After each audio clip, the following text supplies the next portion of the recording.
Welcome back to the Future Leaders podcast, where we help you gain insights into the minds of successful entrepreneurs. Today, we've got a very special guest who has made his mark in two worlds. Not only as an ex-NRL player, as a professional athlete, but has also built his mark in a massive property industry. I'd like to formally introduce to you guys Matt Srama. Thanks so much for coming on. Thanks for having me. It's good to be here. I was keen to jump on, and mate, I was in your seats not too long ago, and I love people young, just hungry and getting amongst it. So stoked to be here. Hell yeah. Yeah, and as I was saying, so you were a Gold Coast Titan for what, 5-6 years? Yeah. Played professionally, so it was my childhood dream, and I played, turned pro at 19, and then basically had a really good career. I loved every second of it, and unfortunately due to injury, actually, had to retire at the age of 26. So, which was pretty tough time, and for me, it was a bit of a tough period going from sport into what next, but it's a huge thing for me. Is like I wanted that since 5 years old, playing professionally, and to achieve it for the family, first one in the family, and from where I was from, it was a big achievement. And so, obviously, what was that like? People say when you're accomplishing those sort of things, you feel good for about 5 seconds and it really kicks in, but that's a full career. You've made the top one of the 1%. What did that feel like for you when you did make the NRL? You finally got that call up. Yeah, no, you remember those feelings like yesterday, right? Because it's so memorable. I think the biggest thing I remember was I grew up in western suburbs of Brisbane, and my first game was actually at Suncorp Stadium, where I grew up watching footy. So it's full 360. Had some of the family there. I just turned 20, so it was it was crazy. And then the feeling of running out in front of it was like 40,000 people.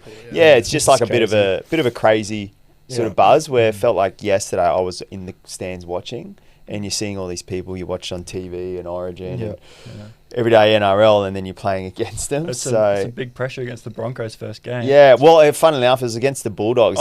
They used to do a double header. Back in the day at Suncorp. So funnily enough, we played after the Broncos, so it was packed.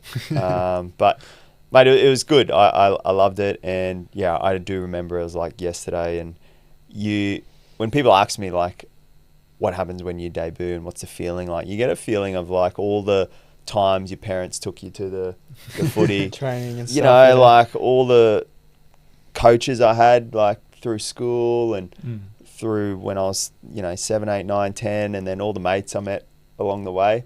It's just crazy. You sort of peel back all the whole journey, and you realize, man, so many kids wanted to play NRL, but very few actually do. You realize in that moment, you're like, holy shit, it's so small percent make it. What was it like getting to that? So the commitment, the effort, because I know for us, even my mum came up to me the other day. She's she grabbed my face. She's like, "Oh my god, that's what you look like." It's we are full grinding. What was that like for you in that stage to actually make it pro? Did you have to make any commitments and sacrifices to actually get there? Yeah, it's a massive one, and it's probably the biggest piece of advice I always give to the younger generation is the word sacrifice. I remember, obviously, through high school and being a male like you fellas, there's always temptations, there's girls, there's parties, there's all sorts. Your friends are doing different things at certain ages, and the whole time I think I always had that I want to play NRL, and whether it meant it or not, even choosing a different avenue with certain things every now and again, like you said, that sacrifice, I think you just start training that muscle more and more. So it's not because I missed that house party, I made it. It's just it's just over time, all those little choices, I think, stack up. And it's not just one thing. It's not just one thing, And it's not I had heaps of fun too. I went and had parties and stuff, but it was just I prioritized footy when it was footy though. So you got to sacrifice. We were down filming a documentary the other day, one of the rugby fields. It was at the Seagulls. Runaway Bay Seagulls. And there was these bunch of kids kicking around a footy, and I said, what do you want to do when you grow up? And a lot of them said, I want to be a rugby player. So I want to dive a bit deeper. A lot of people say, I want to do this, I want to do that. But what do you think it actually takes to go from someone that's playing for a club to playing in the big leagues? Mate, it's a great question. I always say this, there's a point in time, everyone will have to make a decision if they want to go pro. And that also relates to business too. Yeah. You can have a side hustle and things like that, but it's not until you effectively say, all right, I want to turn pro, that it's all these extra things that come into it. So for example, in sports, really everyone wants to play professional, right? Yeah. And you have all these kids and everything, and then I think the ability, when you say to yourself, I want to go pro, all it is you're taking care of then your food, your hydration, your stretching, you're doing the extra training. Yeah. A lot of the extra things you're doing as well are when no one's watching. And I found that a real big characteristics of all the top 1%. Like, everyone was good. Growing up, everyone, especially when you got to playing like elite level, like everyone is good. But it's the ones who kind of just done the extra stuff when no one was watching. It's the ones who they had some setbacks, but then they decided to keep going. That's what I call like going pro. They're going all in on a dream. So I went all in on a footy dream. There were so many roadblocks and setbacks, especially when I was about 17, 18 and getting cut from teams and things like that. And just kept at it. Yeah, me personally as a referee, so I ref for 5 years, so I can definitely see the kids, because over time you see them develop. I was reffing them from 5 years in total.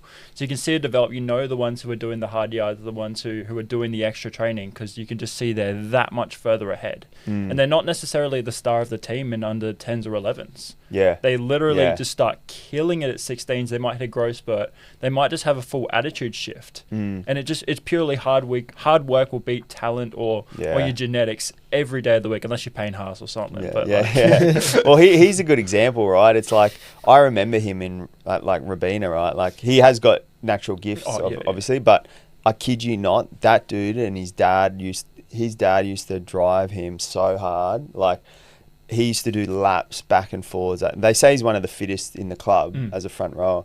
Man, if you seen him when he was 14, what I'd seen, it's just like, it doesn't surprise me at all. Like, I kid you not, last one there at Rabina Raptors field, literally doing like shuttles in the dark. For hours. I'm like, man, this is full on. The hospital's next door. So it's funny, man. I remember seeing his old man and his family like all out there running, and his brother's now playing NRL too. And yeah, man, I'd seen that family as kids like doing these crazy extras. Do you think that family has a massive impact on your career as well? Speaking on his dad driving him, pushing him all the time, sometimes it can have a negative aspect as well. But for you personally, how important was it having that family backing for you? Oh, it's huge. It's nearly everything, right? It's like, it can't be everything though, because you see people without support still get there, which is awesome. I had great support, and I put it down to, again, like, my parents, my mum's from the Philippines, dad's from Poland, so they grew up with not much as immigrants here in Australia. So you just see hard work all around, you know. So I grew up around like, just hard work and discipline, and it kind of gets ingrained. But, you know, a lot of tough love from the old man, and but always at every carnival, they were always there just in support. Supporting, so do I think it helps? 100%.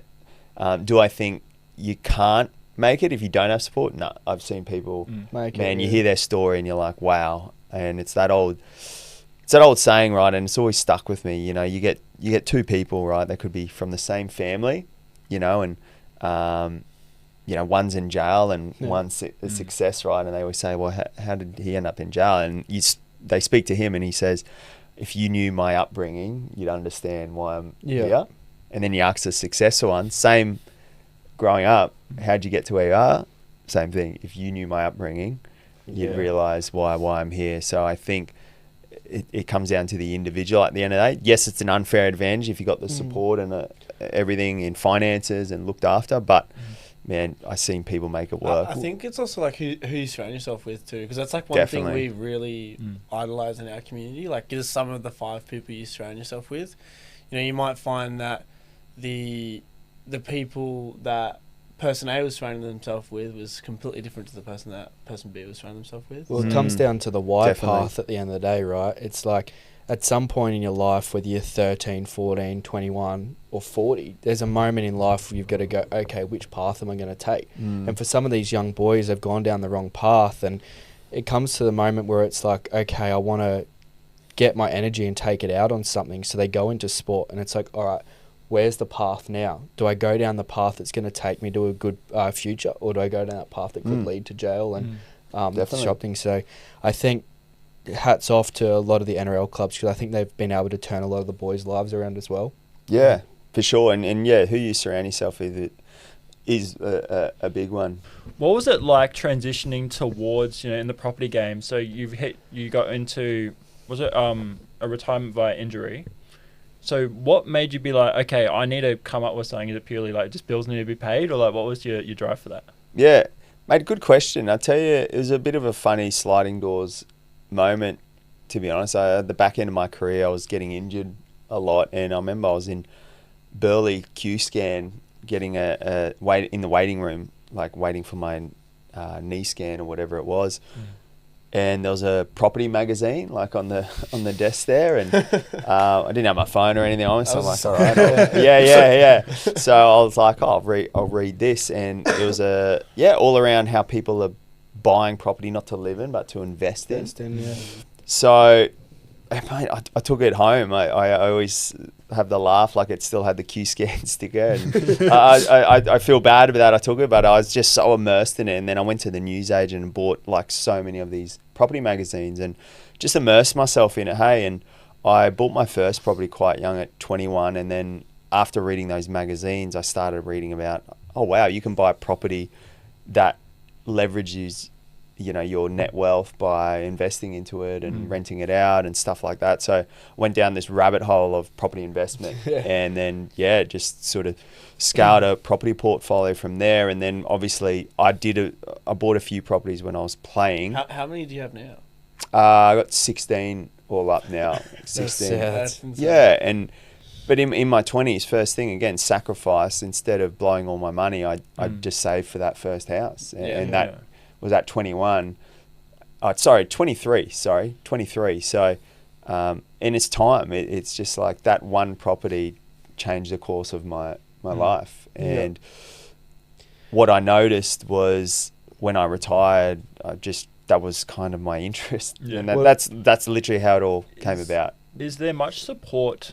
So I think, supposedly the Roosters do it quite well. Is there much support which helps you once you get all your money and you're on your contract to help you invest it in certain ways? And how, because obviously in an NRL career, it's not, you've still got an extra 30 years of your working life after you got, if you're lucky, you get a 5-10 year career. Is there much support there to help you move forward afterwards? Yeah, to put it bluntly, probably not. Okay. Definitely not enough, that's for sure. I feel, and again, you look at like your upbringings and things like that. Like you get someone from like, most league players I was surrounded by are more that blue collar kind of, I was from Western Brisbane, come from nothing out there. And like, again, I've had people come from like literally country, remote, like probably no one in the community, and family's never been around any sort of money. And then you give a kid at 18, 200 grand, like what, I mean, like it's not, it's kind of their fault, but like, it's also like how could you expect anyone to know what to do with that sort of money, like at that age? It's pretty impressive though, because like a lot of people would see that money and be like, yeah, parties, drinks. Yeah. It's like, That's do you what think some of that's them do though, man? Do you think that's why a lot of these young NRL players are getting stuck on TV, mate, and getting in trouble because of the money that's coming in? That is definitely one, and it's something I'm really passionate about too, because again, that's where I think my family upbringing really helped. Yeah. Like just having, they were very like, because we didn't have much growing up, like save your money kind of vibe, like that. That was their mentality. So I was quite frugal. I remember in my 20s, and seeing some of my teammates do different things, and just and the hardest thing is now that footy's all over, and mate, I've got mates who I played with that were on probably 8 times the amount I was on, and not one asset to their name. Yeah, I can only imagine. And that is hard for me to just think back and be like, far out. Like, knowing what I know now, it's like I'm really fortunate. We've worked with a few footy players, and Reece Walsh was one of our clients, and just seeing some of these young kids now and having some sort of influence to just let them know, like, you know, just do the right thing. Like, you can still have fun, but like, just make sure, man, that sort of money you're getting now isn't normal. It's not what's going to happen in the real world. So I can't speak on like Reece's behalf, but it seems like he's got a good bunch of people behind him, especially whether it's through the NRL or his own family as well. It seems like they're pushing him in the right direction. It's also because I'd say the NRL is positioning him as like a poster boy. It's getting to that point. Like, he's a poster boy for Queensland, and he's the young up and coming talent. So, you know, once some of the big Cleary and stuff, they start going away, Reece is going to be the centre of attention, just as Slater was, just as everything was. And the fact that, I mean, he came from Nerang, around Nerang area, you know, has a daughter. He wants to really take care of his family, and he's had to adapt really quickly. Like, I met him really early on because, like, I've been in the junior space and everything, and he's matured very quickly because he had to. He had to, yeah.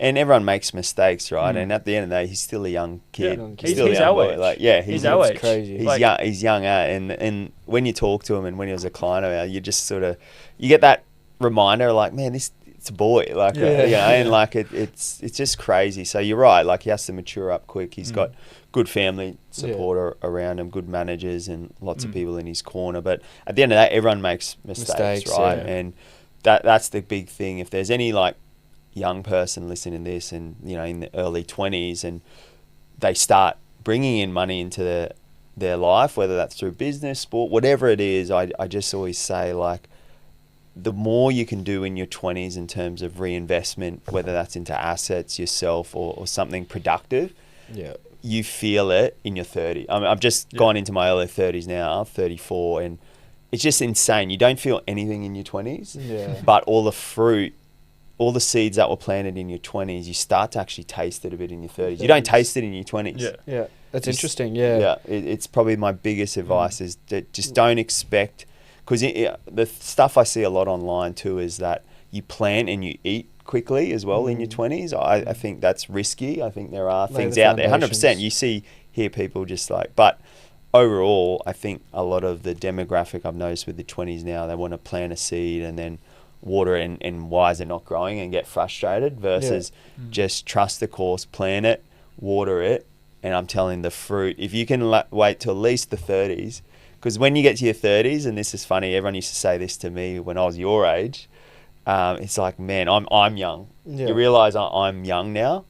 And when I was 20s, I felt like I was getting older. Yeah, that's how I feel. Yeah, I know. I'm like, I'm already 21. That's I know. Crazy. I remember when I was like 15, like playing outside in little buggies. And I know. Yeah, if there's one thing I can tell, like 20s is all about like growing, learning, like planting. I call it like planting seeds. You should just be harvesting.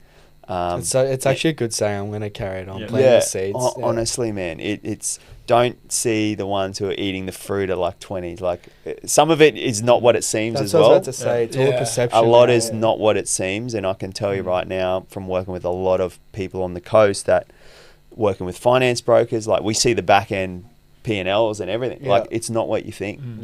It's sometimes a facade, but what I see the best do, and the ones who are actually wealthy, is they started eating a little bit of fruit not till they were like 30s, 40s. Like, it was 20s was just planting seeds and watering tomatoes while they're green instead of exactly. Walk me through that step. So we obviously want to plant the seeds while we're in our 20s, but what does it actually take to invest in your first property? What foundations and seeds do you think that need to be planted in your 20s to get to your first property? Yeah, it's really good. I'll tell you one thing now, that obviously I'm in business now, and I love business, and obviously the property portfolio is really an amazing asset. It's done great for me. Honestly, if I had my time back in my 20s, obviously there's the property deposit side. I'll talk on property first, and I'll tell you a magical thing with business. Yeah. If I was in my 20s, I'd be thinking two things. I'd be thinking business and be thinking assets. I like property as an asset class, but there's plenty of different assets out there, 100%. But I feel in your 20s, that property like you should have some allocation towards wanting a property or two in your 20s for sure. In order to get those first few properties, you need deposits. So you need cash. Yeah. That cash can come through work, work and then sacrifice, saving, maybe staying at home for the longer the better. Not going out every single weekend, being diligent with your food choices rather than eating out all the time. That's going to help you save cash. Honestly, if I had my time over, I could have sped up the saving of cash if I got into business earlier. So what I mean by that is I see a lot of 20s in the 20s. They watch a lot of things online and they'll save like 5, 10K or whatever it is, and they'll invest it into, shares or something. Nothing wrong with it. Yeah. Crypto or nothing. Again, everyone's choice. Yeah. If I was back in my 20s now, I would reinvest that 5, 10 grand. It's not enough to do any damage in the share market or property. You can't get a property deposit yet. I would actually invest that money straight back into skills and learning skill sets for business and how to build a business. Like I started my business with $4,000. Like, it was bootstrapped for $4 grand. So there was a computer. I bought a Mac and did a course thing. So you hear that? He bought a Mac.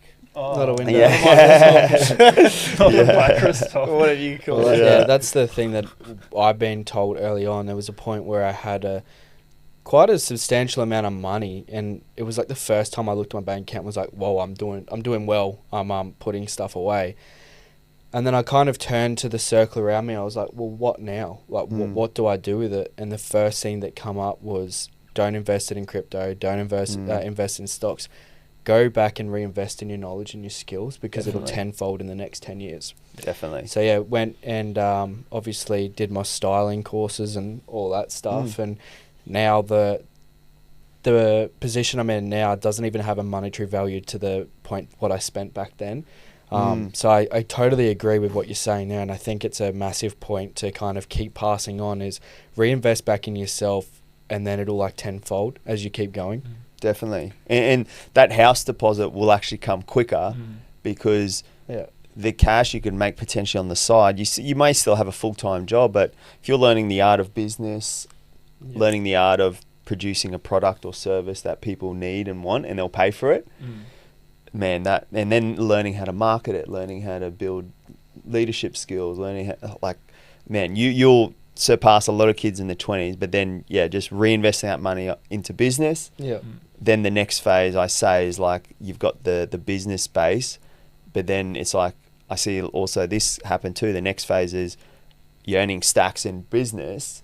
Now it's like, all right, you want to obviously take some chips off the table and invest into your asset base. So that's where maybe you can buy properties and commercial properties or whatever that may be. I'm curious. So what about, obviously you say invest in yourself, your skills to build that business. Yeah. And the more I think of this, the crazier it is. Like, you want to bring on employees, buy back your time and everything. You basically need to be turning over like $400,000 to $500,000 to have any kind of like decent livable wage in a business. So like, for those who are in that grind phase at the moment, let's say they're turning over maybe 10K a month, not paying business tax because they don't know what it is, and then they're paying themselves, way more than they should. What are some like advice for how you can like get through that period? You can go all in, but sometimes without an accountant, you make some really big mistakes and end up with a 20K tax bill very soon. Really good question. I love it. I would say number one is the first thing I would hire. Firstly, if anyone's not read a book called Buy Back Your Time, Dan Martell. It's funny. I was actually out working with Dan Martell and Simon Beard the other day. I was filming for them at Simon's house, and just like being around those two, just listening and observing, holy shit. Yeah, different. They're on another level. Like, I learnt so much just in like the hour and a half session I was with them. Like, it was insane. Yeah, and Dan's philosophies are great, and it again, it changed a lot for my business acumen, and now I've got a different mindset around business. If you ask me that question now, I'd probably have a different answer compared to 12 months ago, right? Yeah. So I'll give you my answer on where I am now in the business journey. With still a lot of learning myself to do, but I would firstly look at my time and energy, number one. So if you looked at your weekly, say, schedule, whatever that may be, there's green light and there's red light activities. Green light are the things that bring you energy. Red light's the one that Take your energy. sap you out, right? I just start there. I'd look at your weekly schedule, map it out, and do an audit for the week. So literally every half an hour for 1 week, just set a timer, 30 minutes, and then after that 30 minutes done, just write down what you did, what that was, that task. Was it a sales call? Was it, paying a bill? Whatever. Yeah. After a week's done, do the red light, green light activity. First thing I would do is try to eliminate all the red tasks straight away. So what a lot of that is for startups is like administration tasks, like maybe responding to emails or paying a invoice or, just simple things like that. Believe it or not, a lot of those things, you can actually get someone to do it at literally next to nothing, right? And it's, again, getting creative. Like we've got 2 offshore people that work with us, and you do the math and it's just like, man, like, why was I ever doing those tasks, right? Is your PA offshore? No, that's onshore. Onshore, yeah. Yeah, onshore. But all those little things that you just you can grab off your plate. And what it does, it frees up your energy, but then frees up your time. The next big activity is, when you go back to that sheet, is have a look, put a $1 sign, a $2 sign, or a $3 sign. The $3 signs are things that brought in that amount of revenue, like higher revenue generating tasks. So potentially like a sales call or like a piece of content that you're doing for, I don't know. Yeah, bringing people into your funnel, all that sort of thing. $1 value task is replying to an email or something like that. And now start having a look at where can you get rid of the low dollar productive stuff and just focus on the high dollar productive stuff. What do you think is the biggest lesson that you learned taking into business from the NRL? So if you had to take one bit of advice from an athlete that's potentially had an injury coming out of their career, what was the biggest lesson you took from the NRL to implement in your business? The importance around having a structure. Oh, okay, yeah. Yeah, and prioritizing your energy. Yeah, would be the biggest one. So what was the transition like, though, going from being a professional football player to business? Was that like a massive change for you? Like huge, yeah, massive. Well, you think about it, right? Like you come straight out of high school, playing footy. You finish footy where most people already well and truly started their careers at 20. And I was lucky, I retired young at 26. All my friends, they've all got jobs and everything. I'm coming out with an empty resume. Like nothing. Like no work. And I actually missed out on a lot of jobs. They're like, man, we love what you did on the field, but unfortunately you just don't have the skills. So that was the hardest thing, is just trying to get employment, to be honest. So I struggled, and then that's why after time, finding my feet, the biggest and the hardest thing with transitioning is your skill stack is very low for what it takes for business. The principles from sport to business are exactly the same, but the actual like piece of paper with the skills you actually need, you need to get somehow, whether that's working with someone or... What are your plans over the next 5 years?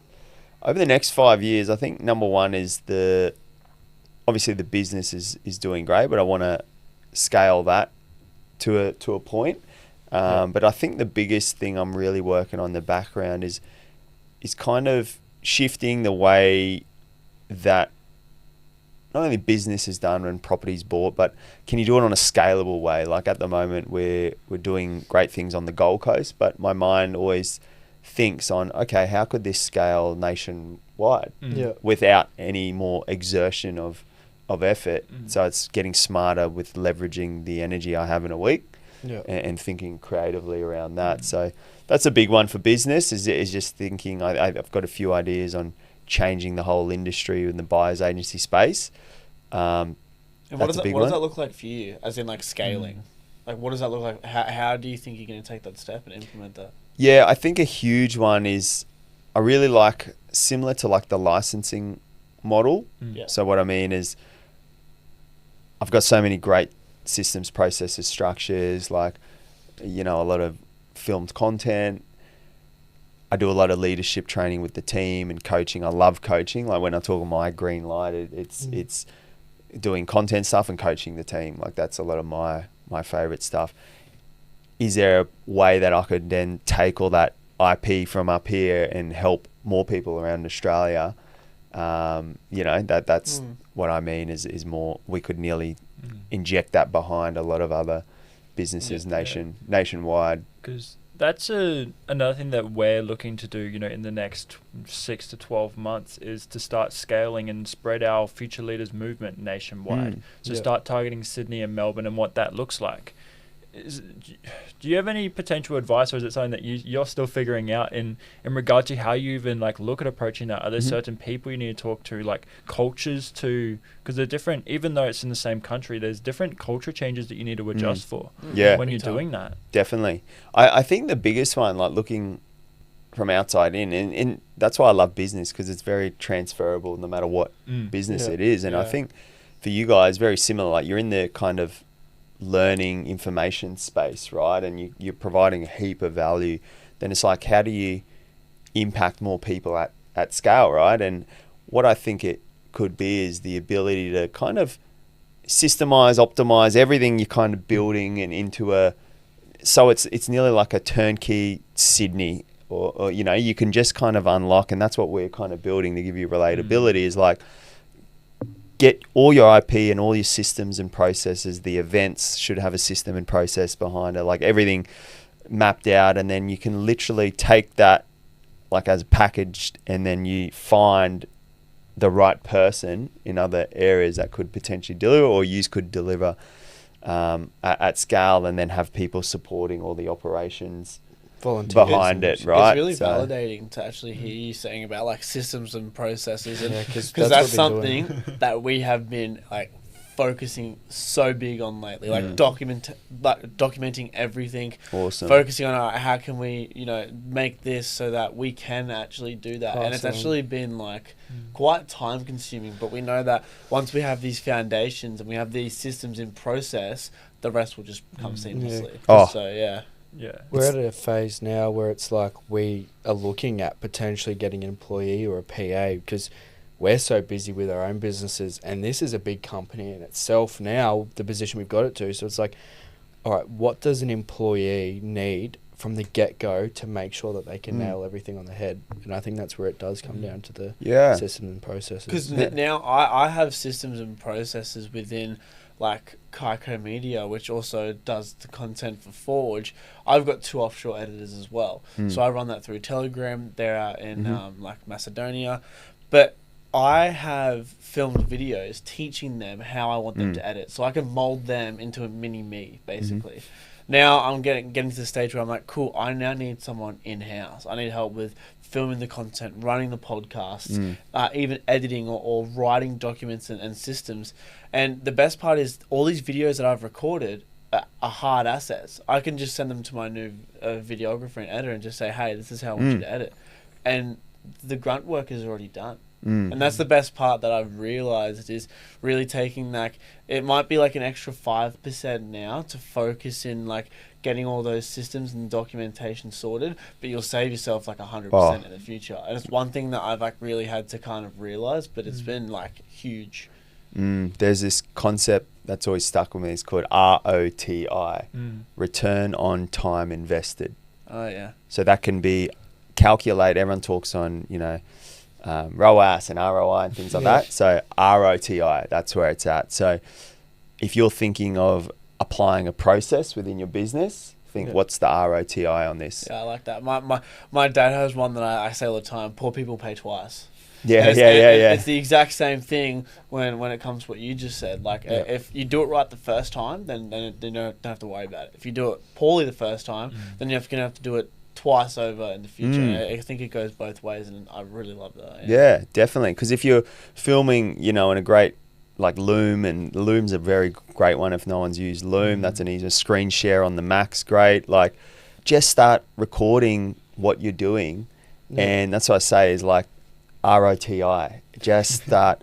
What's the return on time invested? If I'm going to spend a little bit of time now just making some of these videos and folders where I'm going to store them, what's your onboarding process at the moment? Just record it out, film it and record it. Get it all mapped out. Like Dan Martell uses the camcorder method, he calls it, you know, and just film all your processes. The key is you'll have all your processes, right? And it's all mapped there. The next stage is obviously finding the right person. Yeah. Some people will need training, right? Same thing I always think with anyone new starting, ROTI. Like, I'm just going to give this person everything, secret sauce. I'll spend good time with them because I know the time gets returned over here. But how do you find good quality people to work with you? Like, that's one big thing that I've noticed is, okay, like I'm going through a bit of a onboarding process, but it's hard to find, you know, good, reliable people who want to like help you out. Like, that they see my vision, but then like it's just, I'm just here to do my job. Like, they're not like to invest in it. How do you go about, like, you know, even transferring your vision to them and like keeping them motivated and finding good quality people to help you out? Yeah. I mean, the thing I'm learning in business too is that is the biggest challenge. Everyone says the same thing. It's finding quality talent. And I think when you find good talent, and I've seen both. We've had great ones. We've had some great talent move over. We've had some people leave. And the biggest thing I found with people is build the people, and the people will build the business. So you need to be able, firstly, to find, number one is find the right person. And again, I feel that's a very personal thing in terms of, sometimes it's a gut feeling, right? Like you hear people say it's a gut feel when you meet them. Inquiries, like one of my early mentors told me, ABH, always be hiring. So like I remember I was at a coffee shop once, and I liked the way she was really good service, and said, what do you do with yourself? And then just exchange, and then I've kept her in the pipeline. I always got a pipeline of potential people. I like that. You're always, because all of a sudden you're thinking, you're always thinking about it then. Because if you guys have all the processes, number one, get all that sorted first. Number two is, once it's dialed in, all you have to do is find the right team to fill in, right? The best thing for us is we've got to the best position now where not everyone that comes to the community events are necessarily wanting to start their business. They like the idea of being in business or kind of having the freedom of the business. So we're actually being able to work with people they necessarily haven't worked out, but we're able to find people that have the same drive and vision as us, but they may make better employees than businessmen and women. So we're actually able to hire our own people from events. And I mean, that's a great point. Some of our best employees and team members have been past clients because they understand the vision. So that's a huge one.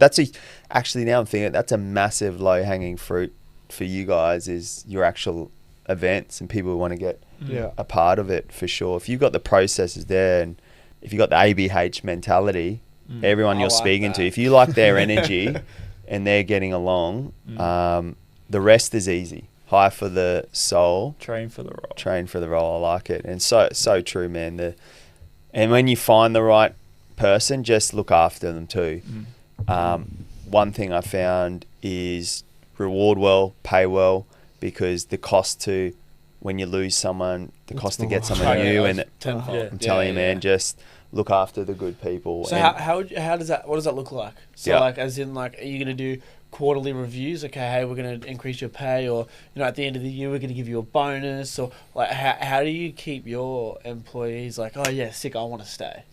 Great question. I think number one is having those cadences up front. So whether it's quarterly, whatever it is, always have your quarterly check-in. So, and maybe at the start of the year it's like, hey, you know, here's the plan for the year, this is the agreed salary for now, we're going to have a check-in at month 6 see how you're going. Mm. If you can hit A, B, C, maybe we look at this. You know, so everything's nice and transparent. Yeah. Tracked. Yeah. So that's what I found a lot of people want is And they know what want clarity. yeah. They want forward thinking. I've made mistakes too. It's like we didn't give them not quick enough, you know, and then I've had to backtrack and quickly, Not you quick know, enough, how do now. mean? So what I mean is we should have really given them their 3 and 6 month kind of plans earlier, Yeah. so they can kind of see where they're going. A lot of people, and now what we do is we got even 12 months in advance and we sit down with them and talk to them, because what I find is everyone wants clarity on where they're going. They want a reassurance too on things. Yeah. The biggest one tip I can give is always keep asking, what do you want? I was just gonna ask that. That's crazy.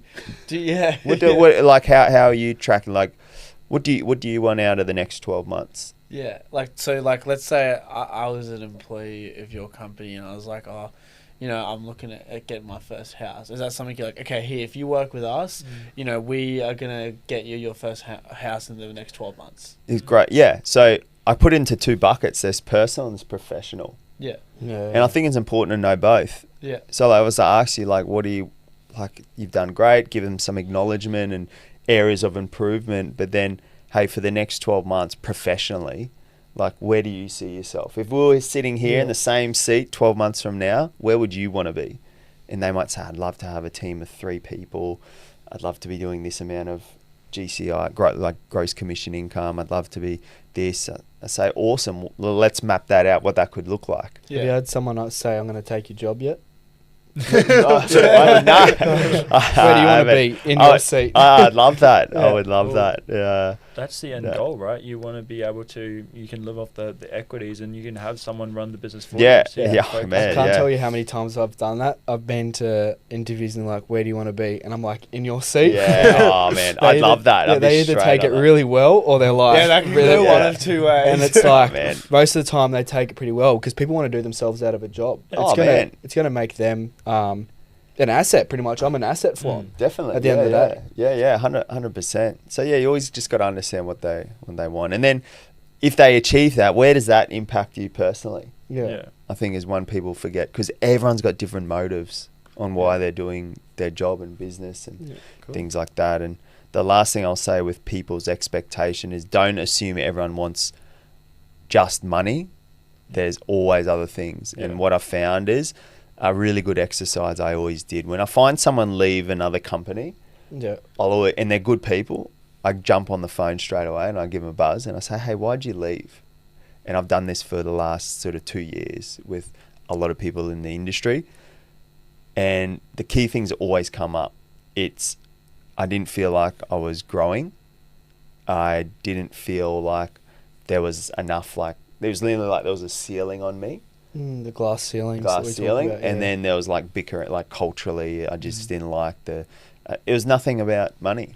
How do you create that vibe though? Because sometimes it is quite hard. They may be a good personality fit for you, but they may not necessarily be the right personality fit for the person next to them. So how do you kind of create that culture at work for people to go into every day and it thrive? I think you've got to have some sort of culture, I think is number one. Like a few years ago, we spent a lot of time trying to understand the identity of the company. And I flew up a guy from Sydney, paid him a lot of money just to literally try and bring all this to the table. And he helped us, and that developed, you know, a purpose and values and all that sort of stuff. Yeah. And then it's just kind of like, that's a bit of a guiding light for everyone to somewhat follow. There's always going to be different personality types. 100%. So if someone is out of alignment with the values, then you can have a discussion around, obviously we know our values are ABC. I can just sense when you did X to Y the other day, it was just slightly outside of our values. What's your thoughts on that? Like, just my opinion, what's your thoughts? Yeah. If you don't have anything guiding, Yeah. then there's nothing to go by, because I heard one, it was something along the lines of, if you fall to the level of your values, so if you've got no values in place, you fall for nothing. It's true, yeah. That was it. So it's very important, and that's a huge one I learned from sport too. You could have the best people on paper, but if you haven't got a great culture and value system within the organisation, doesn't It'll fall matter. apart. Similar to Atomic Habits, right? You don't rise to your triumphs, you fall to your standards. For your standards, systems. Yeah. 100%. Cool. Taking it all the way back, who has been the biggest influence on yourself personally in your whole journey? And Oh, obviously parents. Everyone always mentions Mm. family. Obviously, mum and dad. Dad's not with us anymore, so I lost my dad in 2022. So he was obviously a huge one, and then obviously my mum's a huge one too. Like a lot of my whys, my family, my nephews, and stuff like that.